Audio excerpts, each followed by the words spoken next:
Hello, it's the 9th dram of Christmas, thanks to Drinks by the Dram, and it is, of course, Tim's turn to guess. Straight back into it. Day 9, Dram 9, let's go. It's the last of the single digits. Oh, hopefully not last of the single malts. Yeah.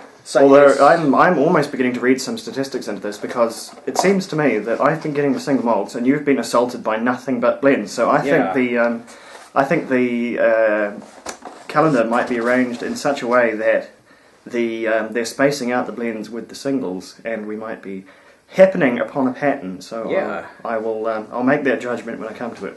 Well, I'm going to show the camera. That's what you call meta tasting. Without giving anything away too much, I'm actually really excited to try this. I am very keen. I'll say nothing more for now, except I shall open it and unleash it upon our waiting glasses. Well, that gives me no hints, because that's me and any whiskey. So yeah, it could apply equally to something that is known and loved, or to something wildly new. So hey, I was excited to try the Old Monk once. So alrighty. Feel free to remove your blindfold. What are we dealing with? Okay, so visuals alone. Yeah. And since we were talking about legs last episode, there are 1, 2, 3, 4, 5 conspicuous bubbles still in here. And the fact that they're still in here after you've poured it means that this is, without even looking at the legs, a whiskey of some body. Because they normally don't have enough sort of viscosity to maintain their bubbles very long.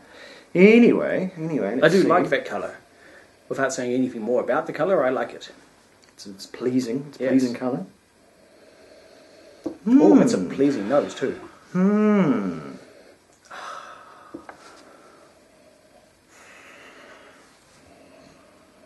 Just have a wee nip here.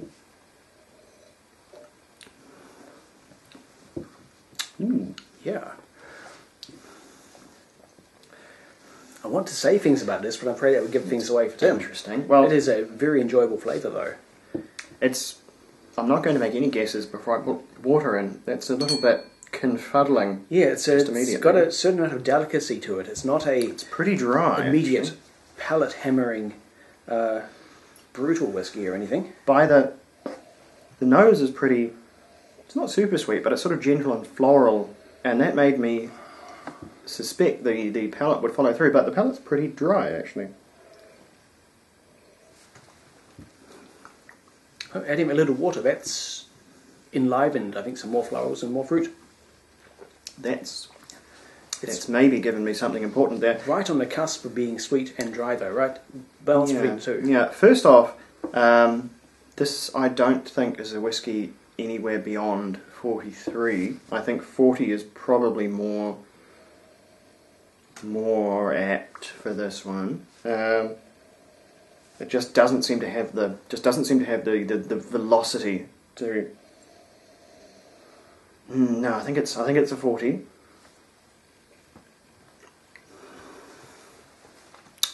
I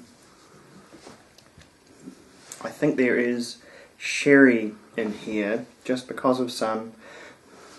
There is a hint, mind, of old wood in here, right at the back, hiding, which makes me think this whiskey might be slightly older than I'm giving it credit for, because very initially everything goes, oh, this is 10 or 12 years old. But I think it might actually be just a skerrick older than that, and it's got a kind of a round, not quite buttery, but an oily, waxy quality to it. That is a little bit typical of Highland. I should say I'm back in the hole between judging Highland or Speyside. I don't think it's come from anywhere else necessarily, unless it's from somewhere weird like Arran. It might have come from Arran, but then I would be a total loss. So I think Highland or Speyside, but I'm leaning Highland. Is it? Goodness. I think it's something a bit more obscure, like a Tam Du, or almost a Glen. Oh, that gives nothing away, does it, Glen? Glencadam is a bit like Glencadam.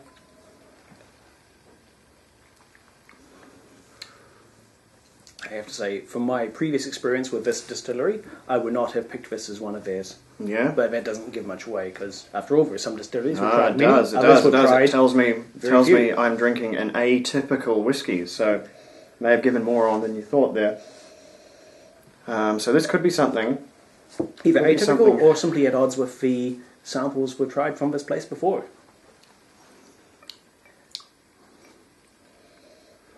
Oh, it's not an easy one. No.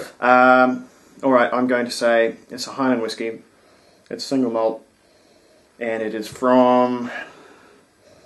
Is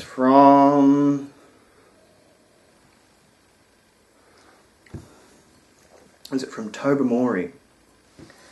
You've come close on a lot of fronts. This is, in fact, Dalwhinnie. Dalwhinnie. Winter's Gold. 43%. So when you first said it's definitely no more than 43. Well, there you go. Right At on. least I've got a taste for strength. Yes. Dalwhinnie, that really is a whiskey we have not tried. Yeah. I don't think we've tried a single Dalwhinnie here. No. I'm familiar with its single malts expression, which is much sort of more richer and heavier and more sherry and matured than this Yeah, one. I'm not sure quite what's up with the... What was it even called? Winter's Gold. Winter's Gold. Yeah, so there's no age statement there. I'm assuming a blend of different ages or whatever. But yeah, my experience of Dalwhinnie is limited to the 15-year-old. Once I started to be able to afford single malt whiskey and to appreciate it, it was one of the first ones I bought to try, and I was really impressed. It's a popular whiskey. Yes. It's popular with... It's one of these sort of famous... like entry whiskies, because it's very, very soft and gentle and sweet and approachable, and it's good for sort of getting people in. It's like the it's a bit more interesting version of the Glenfiddich 12, I guess, for a starter whiskey. It's sort of very, very heather, honey, and it's very, very good. Very sweet and floral, just a little hint of smoke on the end. I'm not sure what the deal is supposed to be with this one. Clearly no age statement version of it.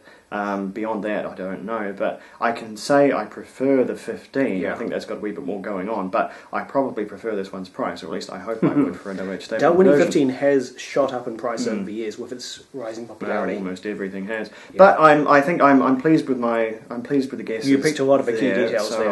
I'll take the 2 points off that one. Those seem to be the ones we're getting pretty reliably, which I think is good. It's good. The third one is spiralingly difficult compared to the first two, so I think we're doing reasonably well. We will continue on down the shaft, and we'll be right back. Day 10 Catch us coming then.